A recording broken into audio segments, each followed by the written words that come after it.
Hello, class. In conclusion, I'd like to share my personal testimony of why I taught you the personal biblical worldview that I did.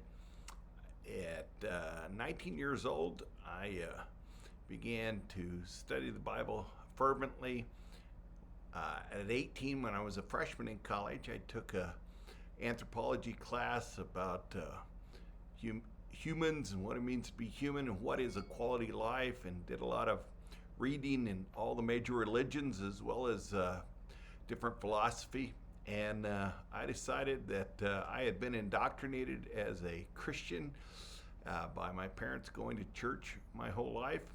And so I decided I wanted to figure out things on my own. And after looking at all the different options, I decided that I would spend the summer between my freshman and sophomore year reading my Bible, and the only way I'd really know what was true is if I lived it out.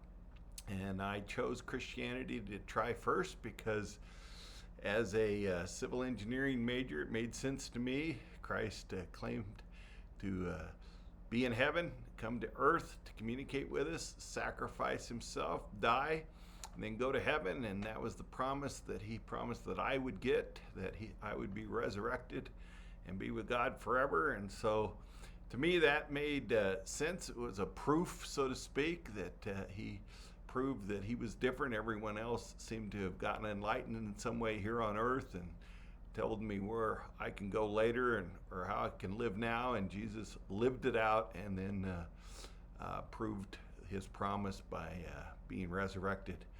And a particular book that really made a difference for me was Who Moved the Stone by Frank Morrison. I read that and I was convinced that this phenomena occurred. And then a few other thoughts really helped me solidify my faith.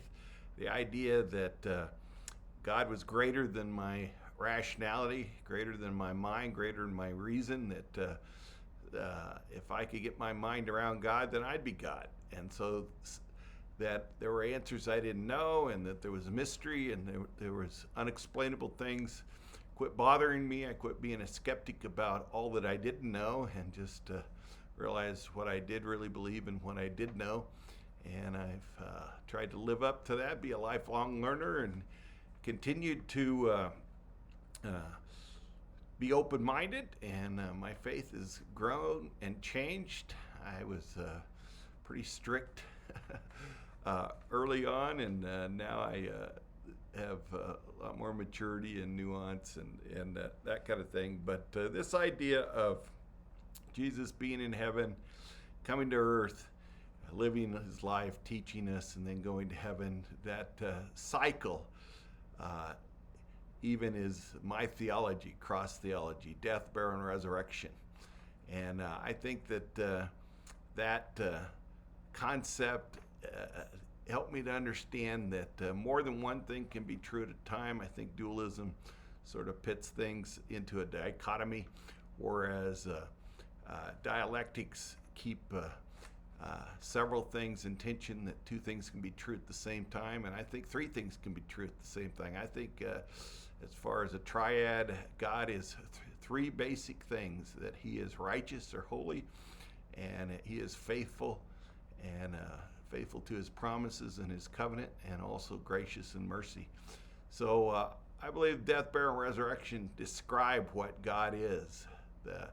That death describes the righteousness or holiness of God, burial, the faithfulness of God, and then resurrection, the mercy or grace of God. And so that's my basic theology, and now you understand a little bit where my worldview started.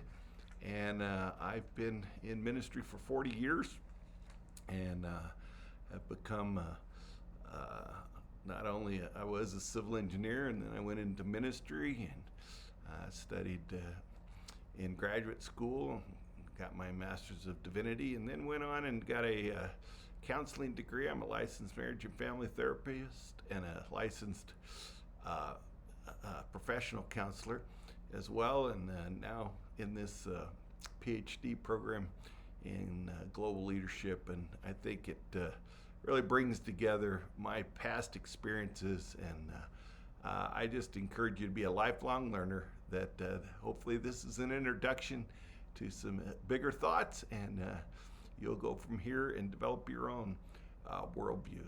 So thank you for coming to class today, and I hope it's a blessing to you.